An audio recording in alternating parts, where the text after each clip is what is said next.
Hi everyone, Mohan physics academy पे JEE mains 2024 के problem and solutions में आज हम लोग डिस्कस करेंगे यूनिट एंड डायमेंशन से आया हुआ ये सवाल जो लिस्ट 1 एंड लिस्ट 2 का मैचिंग है। तो देखिए सवाल क्या है उसको देखते हैं हम लोग।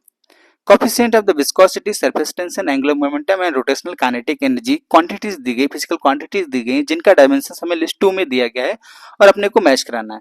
तो देखिए कि करके हम लोग डायमेंशन को कैलकुलेट कर लेते हैं सिंपल। और रही बात एग्जाम में सॉल्व करने के लिए तो आप 2-3 ऑप्शन को ही मैच कराने के बाद आप डायरेक्टली सॉल्व कर सकते हो, लेकिन यहाँ के लिए मैं डिटेल में सॉल्व करता हूँ। देखिए पहले दिया है कोफिशिएंट ऑफ द विस्कोसिटी। अगर आपको कोफिशिएंट ऑफ द विस्कोसिटी का फॉर्मूला याद हो तो हम लोग क्या लिखते थे, नीटा ए डीवी बाई डीजेड।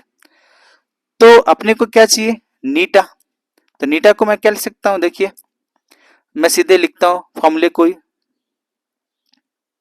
ये क्या हो जाएगा, देखिए एम फोर्स का, L T minus two divided by area and dv by DZ.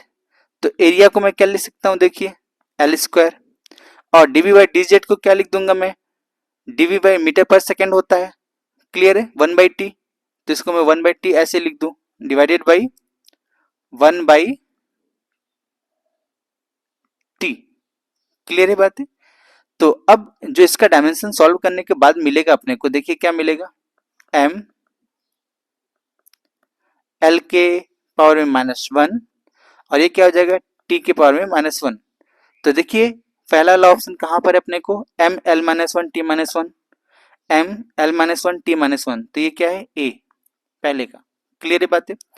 Surface tension क्या होता है, force per unit length, force per unit length, ये क्या होता है सरफेस टेंशन। अच्छा फोर्स का क्या होता है dimension, M L T minus two divided by length again L. तो ये क्या हो जाएगा, एम एल के पावर 0 टी के पावर -2। तो देखिए कहाँ पे एल के पावर 0 टी के पावर -2। तो ये क्या है, बी सरफेस टेंशन का है। क्लियर है, जिसको मैं ऐसे लिख देता हूं, ये बी का है। क्लियर। अच्छा एंगुलर मोमेंटम क्या है, M V R, M V R is equal to angular momentum. इसका डायमेंशन हम लोग क्या लिख सकते हैं, M L T -1 into L.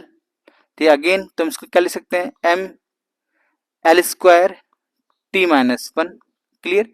तो ये देखिए किसका हो जाएगा, M L square T -2, M L square T -1, M L square T -1 कहाँ पे है, ये एम एल स्क्वायर सेकेंड में दिया गया, देखिए।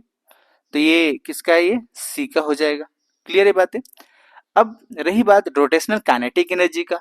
तो रोटेशनल काइनेटिक एनर्जी बोलो आप, चाहे आप ये बोलो कि एनर्जी ही है, तो हाफ आई ओमेगा स्क्वायर होता है, जिसका डायमेंशन एनर्जी का क्या होता है, एम एल स्क्वायर टी -2 सीधे सीधे। तो एम एल स्क्वायर टी -2 क्या है, ये देखिए डी का। किसका है ये, डी का। तो फर्स्ट का देखिए ए का क्या हो जाएगा, अपने को ऐसे कोएफिशिएंट ऑफ द विस्कोसिटी ए का, ऐसे में बोल दूं उल्टा हमने कर दिया है, ठीक है, मैं उसको मैच करा लेते हैं हम लोग। कोएफिशिएंट ऑफ द विस्कोसिटी का जो फॉर्मूला है ml - t - 1। तो ये कहाँ पे ए का थर्ड है, देखिए ए का थर्ड एंड बी का फोर्थ, बी का फोर्थ, ऐसे में लिख देता हूं इसको।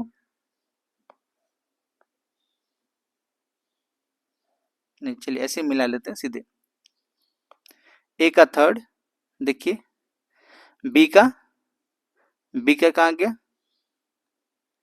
फोर्थ, एंड सी का सेकेंड, सी का सेकेंड, डी का फर्स्ट।